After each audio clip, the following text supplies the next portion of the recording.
The next couple of videos are going to be all about reading and writing files on the hard drive, reading and writing to disk. And this is a very common thing to want to do, not just in C#, but basically every language. And there are tons of tutorials out there because of that, on all of the nitty-gritty syntax of, how to do this or that thing with reading and writing in C#. So we're not going to spend this video talking about that stuff. If this is something that you want to do, if you're interested in file I/O, then just do a search for reading and writing files in C# or I/O in C# or something like that, and you'll find plenty of material out there. So with this video, instead, we're going to go a little bit deeper. We're going to first off, real quick, ask why would we want to read and write files when we're making a game? And then, what's actually going on under the hood when we read or write? So, why are we reading and writing files?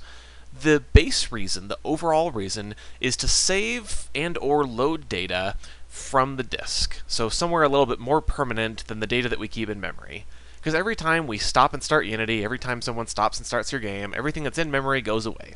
So the only way to do things permanently is to actually write it to disk somewhere.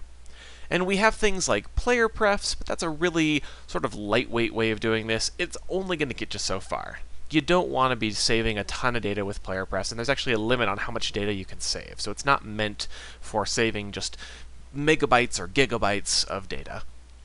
And there's a couple places we might be doing this. We might be doing this on the user's local machine as a save file. And typically when we want to do that, we're going to want to do it sort of relative to where Unity is located. So we're going to want to save it in Unity's data directory.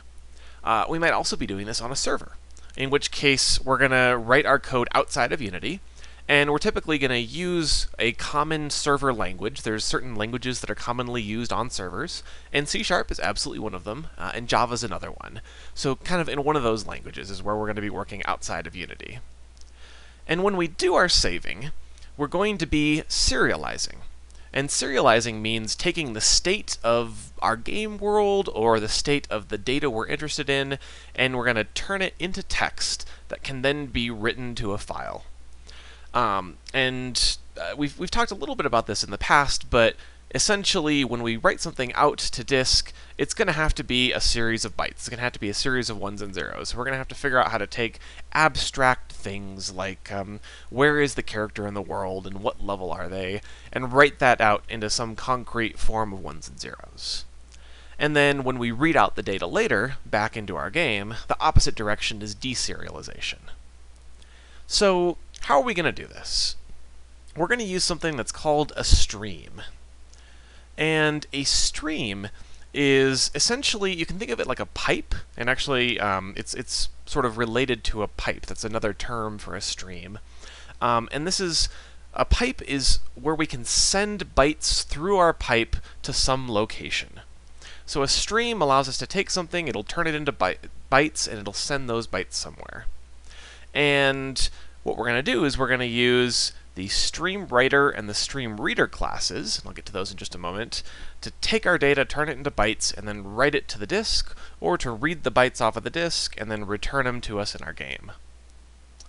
So stream writer is a class that C# provides for you through the .NET framework. And we can see that because it's in the system namespace. And it's system.io.streamwriter. So we know that it's used for input and output. And our StreamWriter class comes with a StreamReader class. And StreamWriter is used for writing to actually various different things, but in our case we're going to be writing to a file, and a StreamReader is going to be reading from a file. And we can see an example of the syntax, how we use this. And this is actually directly on the Microsoft page, but again, there's a million tutorials on these kinds of things. And we're going to create a new StreamWriter object, so it's just a regular object, and we're going to pass it a file that we're going to write to, and it has this interesting syntax that we probably haven't gone over, and that's where we have this using block. And just like we can have like a try and a catch block or an if block, everything within the brackets is sort of one discrete unit. So essentially what we're saying is we're going to be creating a StreamWriter, we're going to be using it here, and then we're going to be closing and disposing of it at the end. Because remember, a stream is a pipe. When we're done with it, we have to close it. We have to say we're not using this anymore. So this is the way that we do this, and then there's just, we can do write line, just like we've done system.console.write or system.console.write line. We can write a bunch of stuff, and that's how we write to a file in a nutshell. We won't get into the nitty-gritty of that just yet. One more thing I want to show you. We have our stream reader and our stream writer. We also have something called a file stream. And a file stream is essentially, it's a stream that goes both ways. So it's a pipe that you can send data across both ways. And that's what it says up here at the front. We can read and we can write with this. So it's kind of a combination of the stream writer and the stream reader. And all of these stream writer, stream reader, file stream are going to be used to read and write files on the disk. But we're actually going to be using a shortcut to do this. And it's part of the system.io.file class. So again, this is part of the .NET framework. It's given to us by C#. And file is a very cool class. It provides a bunch of methods that allow us to work with files. So for instance, we can ask, does a particular file exist? Is there a file at this particular location on the disk? We can move files and rename files and create new files. And down at the bottom, you'll see that we have, for instance, write all lines. And this is sort of a shortcut way we can pass in an array of strings, and it'll write each string in our array to a different line on the file. And we can also use this to read. And the system.io.file class is actually just a wrapper around the streams. So under the hood, it is using a stream. And we can absolutely verify this for ourselves, and we should verify this for ourselves. So I have the system.io.file class open in ILSpy, so we're peeking inside it.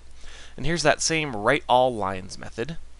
And you can see that it's going to check a couple things, and like if you didn't give it a path, it's going to throw an exception and say you didn't give me a path. If you don't give it anything to write, it's going to throw an exception. When it gets down to the bottom, it uses this file.internal write all lines, and right here we see a stream writer. So it's going to create a new stream writer, and then it's going to call this internal write all lines, and basically it's going to use its stream writer, which it has cast to a text writer, to write every line that we've given it. So under the hood, all that the file class is doing when it reads and writes is it's using streams. It's all the same technology. The file class is it's a shortcut. It makes things easier. We don't have to worry about as much crap when we're doing this. So that's why we're going to use it. It's a nice sort of helper class for us. And then there's one other class that's similar to file that I want to mention real quick, and that's the directory class. So system.io.directory. And the directory class is just like we have with files. It gives us a bunch of handy helper methods for working with directories. So again, we can ask, does a particular directory exist? We can delete a directory, create directories, clone directories, all kinds of things. And so these helper classes, file and directory, are going to make our lives much easier. We're not going to have to worry about the streams underneath, but I wanted to make sure that you understood what was happening. And just as a quick wrap-up, again, we want to be reading and writing things to disk, because that's the only way to store things permanently. We have to get it out of memory and into disk. And we're going to be taking our data and we're going to be serializing it. And serializing something means taking like the state of the world or the state of an object and turning it into text, and then in turn turning the text into bytes. Because when we save something on disk, we got to do it with bytes, ones and zeros. And then we're going to do that through a stream. And a stream is just a pipe through which we can send a bunch of bytes, and the pipe will point at a file. So we'll slurp those bytes right into that stream, and it'll slurp them right into that file for us. And then we're going to be using this file class to make that whole process a little bit easier.